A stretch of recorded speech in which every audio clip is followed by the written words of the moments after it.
Hola, mi nombre es Asier y hoy estamos aquí para analizar la fundamentación de la metafísica de las costumbres.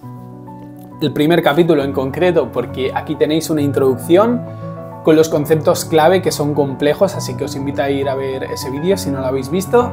Y confío en que estáis ya de vuelta y ahora sí vamos a empezar, porque dice Kant que si nosotros tenemos la capacidad de ser libres, es decir, de darnos ley a nosotros mismos, es porque nos vemos como una voluntad pura.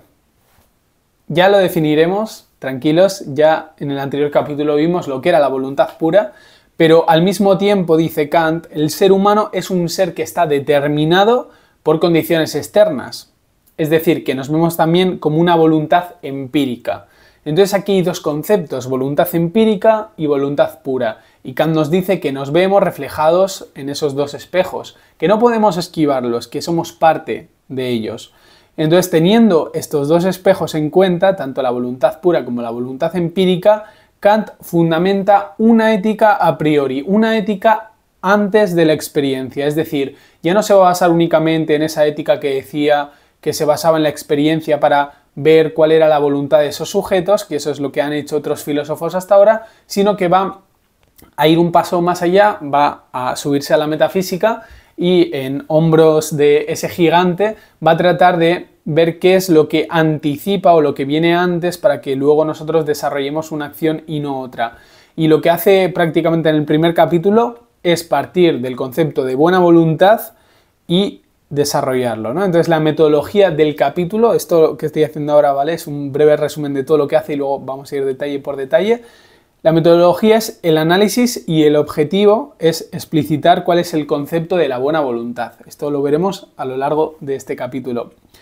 Y argumenta también que la buena persona debe medirse en función del principio que motiva la acción, ¿vale? Entonces, lo tengo aquí. El concepto de buena voluntad, lo que motiva a este es el deber, ¿vale?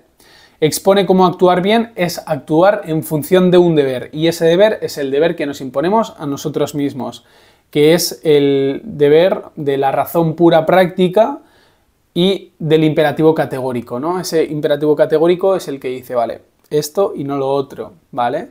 Entonces no basta con actuar movidos por un principio para hacer una buena acción, sino que también es necesario hacerlo con voluntad, es decir, hacerlo porque queremos, porque nos vemos motivados por ello, pero porque hay una decisión propia, individual, ¿vale?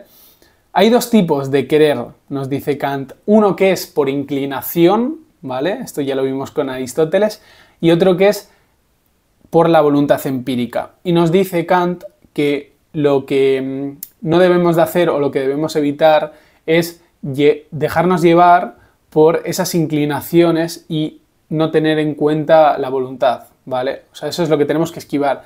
Y lo que tenemos que hacer, nos dice, es regirnos por esa voluntad empírica que no consta de decir voy a guiarme por esta inclinación o por la otra, sino que ya hay un raciocinio, ya hay una meditación previa a llevar a cabo esos actos. Entonces, la buena persona no es la que actúa, dice Kant, por sus inclinaciones, sino la que actúa en función de la razón, siguiendo una máxima o principio subjetivo, lo llama Kant, que me pide respetar la ley del imperativo categórico. Entonces, la característica fundamental que debe satisfacer el deber, dice Kant, que es la universalidad, y esto ya lo vimos en el episodio anterior. Algo tiene que poder ser universalmente válido para llevarlo a cabo de una forma moral, es decir, el ejemplo que poníamos en el anterior capítulo, ¿no? Yo no puedo robar a pesar de que tenga hambre porque no puedo desear que todo el mundo en cuanto tenga hambre robe, porque no es una máxima deseable, ¿sí? No es algo que sea moralmente correcto, moralmente bueno, moralmente aceptable.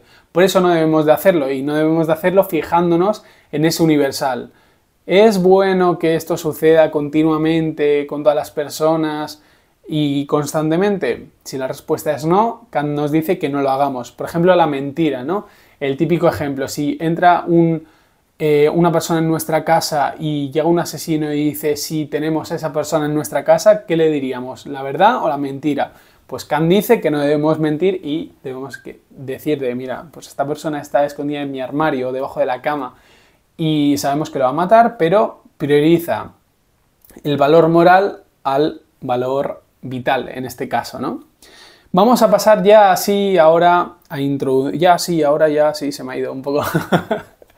Bueno, vamos a pasar a hacer una pequeña introducción. Este ha sido como un pequeño resumen del capítulo y nada, vamos a pasar ya a introducir el capítulo. Bueno, hace una transacción analítica desde el conocimiento moral común a la filosofía moral popular. Ya vimos cuál era el título del capítulo en el anterior episodio. Entonces, esa transgresión o ese salto es el que quiere hacer Kant, ¿vale? Entonces, Kant cree que la moral común no se puede poner en duda, ¿vale? ¿Qué quiere decir esto? Que sin la filosofía moral práctica sabemos actuar más o menos, ¿no? Pero conviene que la filosofía explicite cuáles son esos principios últimos de la moralidad debido a las posibles inclinaciones. Es decir, la filosofía trata de ser ese elemento al cual debemos de estar subordinados de alguna manera para no dejarnos guiar por nuestras inclinaciones y tener un uso racional tal que nos lleve a una voluntad que sea moralmente correcta. Entonces, por un lado, lo que nos dirá Kant es que la bondad de una buena voluntad no radica, y esto es importante, en el éxito de una actividad, sino que se liga con la motivación de la actividad, ¿vale? Entonces, la motivación de esa buena voluntad, dice Kant, es el deber, por eso deontológica, porque el deber es la brújula que nos guía. El deber es la necesidad de una acción por respeto a la ley moral. Entonces, la única ley práctica que merece respeto es el imperativo categórico. Grabároslo en la cabeza, el imperativo categórico, imperativo categórico. Entonces, el objetivo de este capítulo lo que hace es fortalecer el concepto común de buena voluntad. Entonces, la buena voluntad, nos dice Kant, viene dada por la buena motivación y no por el éxito, lo que decíamos antes. Entonces, la única motivación que da inicio a una conducta moralmente adecuada es el deber. El deber es lo que nos dicta si una acción es una buena voluntad o no, si es moralmente correcta o no, pero es el deber, ¿vale? Actuar por deber consiste en actuar movidos por respeto a la ley práctica. Ley práctica y deber van de la mano. Esto es fundamental. Si no entendemos esto, no pasamos al próximo nivel, pero yo creo que esto ha quedado bastante claro porque tiene que ver con la universalidad que hemos analizado antes, ¿sí? Y ahora vamos a hacer algo diferente. Primero voy a ver un poco. Pero es clasificar, ¿vale? Porque Kant muchas veces es muy teórico y es muy farragoso porque está constantemente repitiendo lo mismo, pero clarificándolo, poniendo ejemplos de vez en cuando.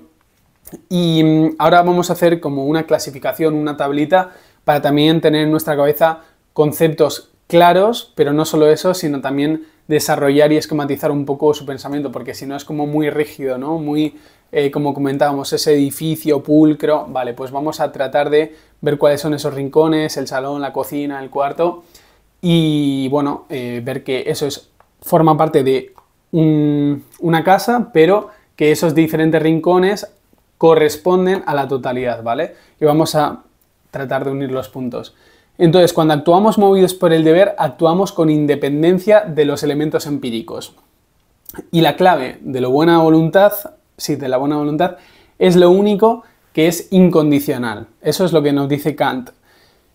Entonces, 3 tipos de bienes relativos. Esta es la clasificación que quería haceros. Dones de la naturaleza, ese es el primero.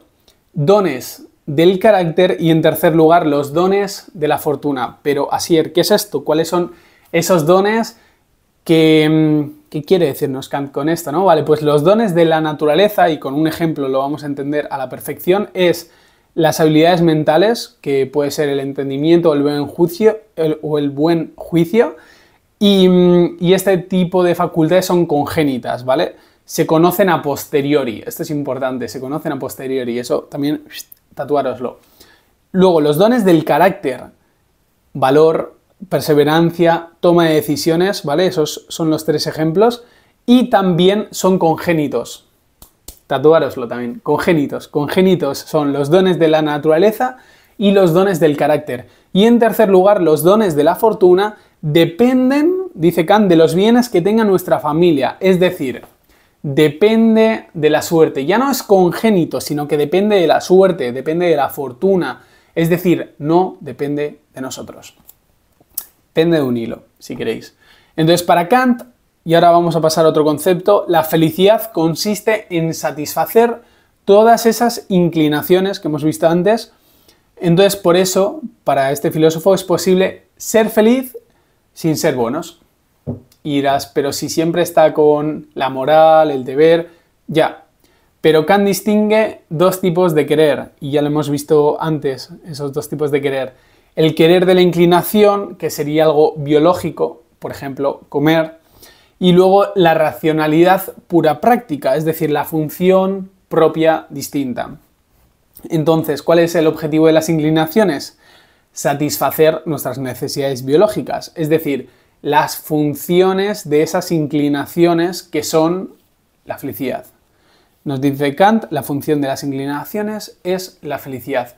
Por eso podemos ser buenos, por eso podemos ser felices sin ser buenos. ¿Y por qué podemos ser felices sin ser buenos? Porque la felicidad depende de las inclinaciones, nos dice Kant. Y la inclinación sería, por ejemplo, comer.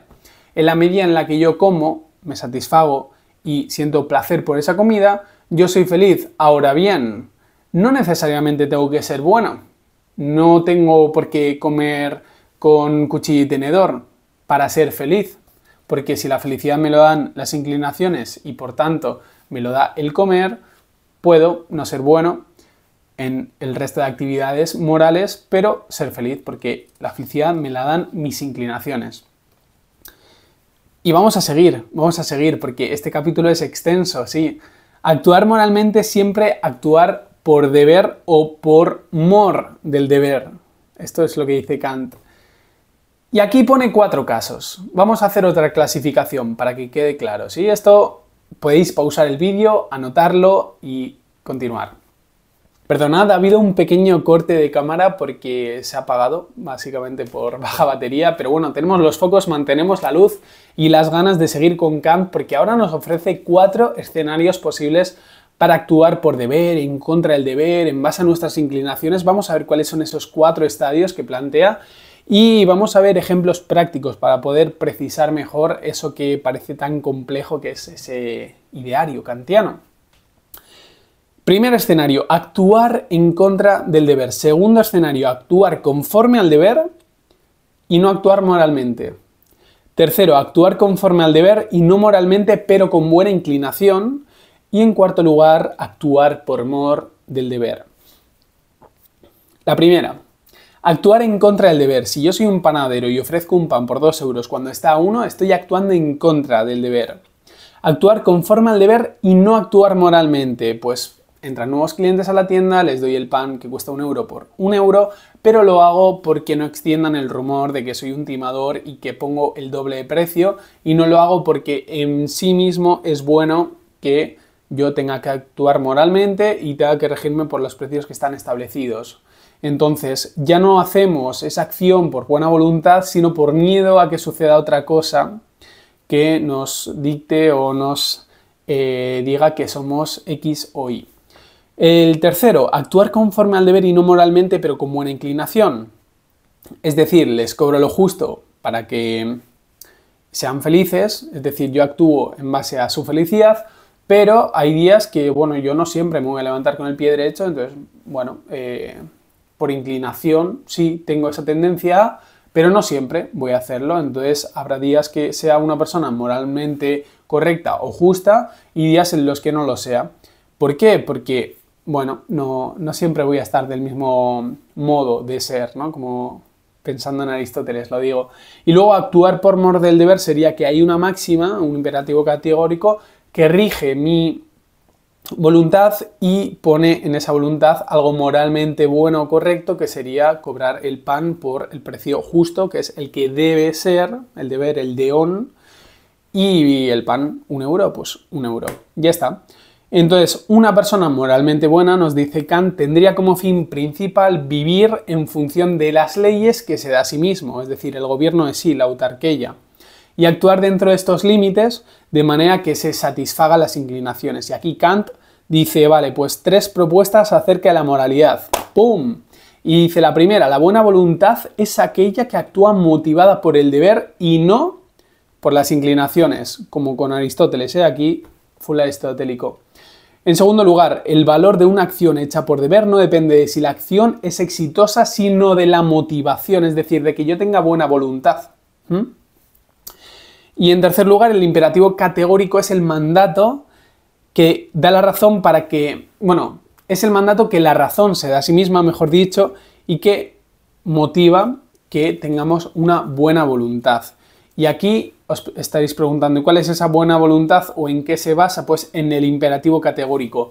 Y bien, hemos definido qué es el imperativo categórico, pero ¿cuál es una de las características principales del imperativo categórico? Bien, pues Kant nos dice que nunca debemos de proceder de otro modo salvo el que quiera ser convertida en ley universal. Es decir, mi máxima tiene que ser legislada universalmente y que esto sea moralmente bueno para que efectivamente la acción sea correcta. Es decir, yo no puedo robar porque tenga hambre, porque si todo el mundo hiciese lo mismo, viviríamos en un mundo de ladrones. Yo no puedo mentir si una persona viene a mi casa buscando asilo y decirle al asesino que lo está buscando que yo no he dejado entrar a esa persona porque estaría mintiendo. Y como no deseo que todo el mundo mienta, porque estaríamos en una sociedad mentirosa y, bueno, no sé si me atrevería a decir peor, en la que vivimos, ¿no? De la transparencia, como diría Han, en otros términos. Pero bueno, lo que quiere decirnos Kant, en definitiva, es que no debemos de mentir, debemos regirnos por una máxima que sea universal. Entonces, si tu acción no es deseable para toda la humanidad, cámbiala, porque es algo que no está funcionando bien. Tu voluntad no te está dando a través de la recta razón aquello que es universal y necesario. Esto es todo. Capítulo 2. En el próximo vídeo lo tienes por aquí porque están subiéndose cada 2 días los vídeos, así que seguro que estás viendo 2 días más tarde de haber subido este vídeo. Nos vemos en el próximo vídeo. Y espero que os haya gustado. Ya me diréis si tenéis alguna duda, dejadlo en los comentarios, yo estaré encantado de responderla. Y el objetivo, como hemos visto, era trazar y conectar los puntos del pensamiento kantiano, que es complejo, yo lo sé. Me ha costado muchísimo hacer estos esquemas y, bueno, plantear este vídeo de la mejor manera posible. Espero que lo hayas disfrutado. Si es así, espero que te suscribas, que le des like. Eso me ayuda muchísimo a seguir creando contenido. Y nada, nos vemos en el próximo vídeo. Que vaya muy bien todo.